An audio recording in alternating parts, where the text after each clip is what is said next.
Country star, 49, was once the only boy in beauty pageants, and it nearly ended his career. Hello, everyone. Welcome back to my channel. I hope everyone is having a nice day before we begin the video. Please subscribe and give the video a thumbs up. Blake Shelton is one of country music's biggest names, but the Oklahoma native almost turned away from his career before it even began, all thanks to his time in beauty pageants. When he was a small child, Shelton was so desperate to sing that his mom would put him in beauty pageants to give him an opportunity on stage. "Can't you tell that I'm beauty pageant material?" Shelton joked during an appearance on the Q with Tom Power podcast. "I had two signature songs back then. I think I was probably 7 years old, and I was probably in Ada, Oklahoma, the only boy in the entire pageant, you know? My two songs were Old-Time Rock and Roll and Cat Scratch Fever by Ted Nugent." The Stay Country or Die Tryin' singer added that neither he nor his mom really knew what Cat Scratch Fever was about and said that he literally thought it was about somebody's house cat scratching them and making them sick. "I was so embarrassed and humiliated by being in those pageants. I told her, 'Mom, I don't want to sing anymore because it's just embarrassing and my friends are going to find out,'" Shelton continued. "But I quit after that because it was just embarrassing. And it wasn't until I was probably 12 or 13 that I started wanting to perform again."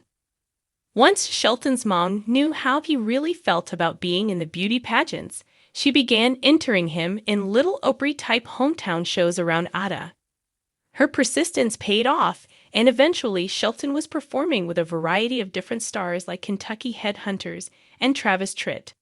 Thankfully, that's all it took to change his mind. "I was getting to do some country music, you know, and by then, in my mind, there was no stopping me. This is what I was going to do." Blake Shelton may now be a country music icon and fan-favorite coach on the long-running television phenomenon, The Voice. But few fans know just how close he once came to giving it all up before it even started. The journey to becoming one of America's most recognized and beloved performers began in an unexpected place, far from the glittering lights of national stardom and music stages. As a young boy growing up in Ada, Oklahoma, Shelton's earliest experiences in performance didn't come from talent shows or honky-tonk bars. They began in beauty pageants, and for a sensitive, creative young boy with a dream and a guitar, it was a world that was both thrilling and scaring. Blake Shelton was just a kid with big dreams and a bigger voice when his mother, Dorothy, encouraged him to perform in local pageants. In small-town Oklahoma, there weren't many opportunities for children to showcase their talent, especially for boys. So when his mom saw a flyer for a local pageant that offered a talent portion, she knew it could be the right fit for her son, who already showed signs of being a standout singer. She signed him up, thinking it might help him gain confidence and give him an audience to appreciate his gift. What she didn't anticipate was the unexpected emotional weight that came with entering a very gendered world that wasn't quite ready for a boy in cowboy boots with a guitar. At the time, beauty pageants were predominantly seen as the territory of girls. Little Blake, with his sandy blonde hair, oversized belt buckles, and shy smile, was often the only boy in the entire event. From the outside, it might seem like a bold act of defiance or a quirky childhood anecdote. But for Blake, it was a raw and difficult experience. The other children didn't know what to make of him. Parents whispered. Some judges smiled awkwardly. He became a novelty, sometimes praised for his bravery, but also mocked or underestimated. And while he kept singing, because singing was in his soul, he'd also felt the sting of isolation. At an age when acceptance means everything, he was learning the hard lesson of being different. Shelton would later reflect on how these moments almost ended his love for performing. While the talent portion of the pageants gave him the stage and the microphone he needed, the atmosphere of judgment and subtle ridicule left a mark. He recalled how people in the audience or fellow participants would sometimes laugh, not always at his performance, but at the fact that he was a boy in a pageant. Even if he walked away with a ribbon, it never felt like a true victory. He was doing something he loved in a space that didn't always love him back. It became less about showcasing talent and more about navigating discomfort and fitting into a mold that was never made for him. At one point, he even thought about walking away from music, not because he didn't love it, but because the experience of being laughed at, of being the odd one out, was too painful to ignore.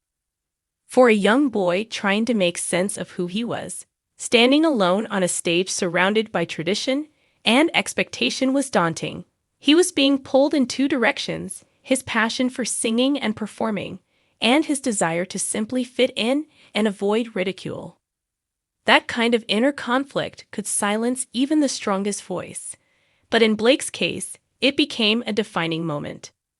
Eventually, as he grew older, the pageants faded into the past. He found other outlets for his music: local bars, small-town events, and anyone who would listen. Slowly but surely, his identity as a performer took shape on his own terms, in his own space. He ditched the pageant stage for the country stage, trading uncomfortable stares for standing ovations. Still, he never forgot the lessons learned during those pageant days. They instilled in him a quiet resilience and a thick skin, something he would need as he embarked on a music career full of rejection, criticism, and industry politics. When Blake Shelton eventually landed in Nashville and started chasing his country music dreams full-time, those formative experiences helped shape his approach to the industry. He wasn't just a singer, he was a survivor. The kid who sang in pageants had become a man who could hold his own in a cutthroat business. And while the cowboy hat and boots remained, the insecurities began to fall away. By the time he became a breakout star in country music, those early struggles had become part of his story, woven into his songs and performances like invisible scars that added depth and emotion. Then came The Voice. As one of the original coaches on the hit show, Blake Shelton brought not only his musical expertise, but also his unique perspective as someone who understood what it felt like to be underestimated. He gravitated toward underdogs, the contestants who didn't quite fit the mold or who had stories marked by struggle and resilience. He became the mentor he wished he had all those years ago, someone who could see past appearances and tap into raw, real talent. Time and again, he lifted up artists who might have been dismissed elsewhere, proving that greatness often comes from the most unlikely places. Now, with a career that includes numerous chart-topping hits, awards, and millions of fans, Blake can look back at his pageant days with a mix of nostalgia and gratitude. What once nearly crushed his spirit became a cornerstone of his journey. He speaks about those days with candor and humor, even if they still sting a little. More importantly, he uses his platform to encourage kids, boys and girls alike, to chase their dreams, no matter how unconventional they may seem.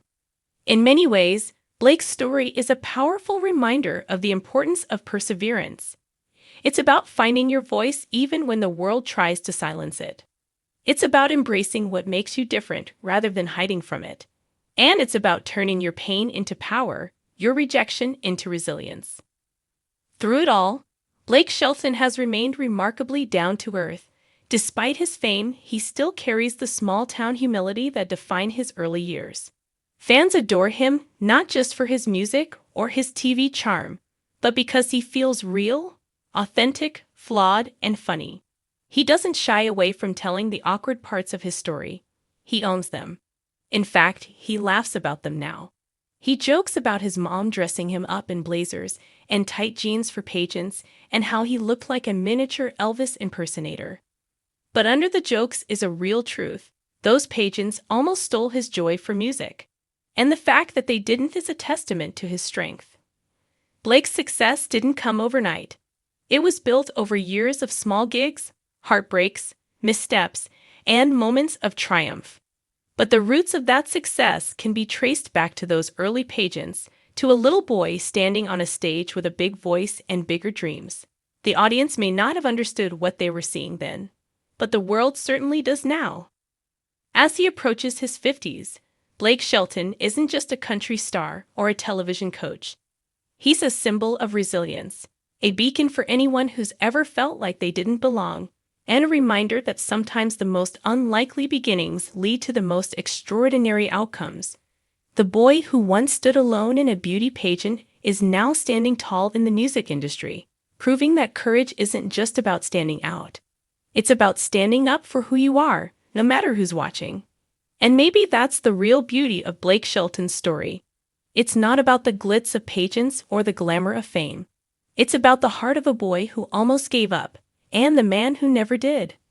Thanks for watching this video, and please subscribe to our American Idol YouTube channel for more updated news.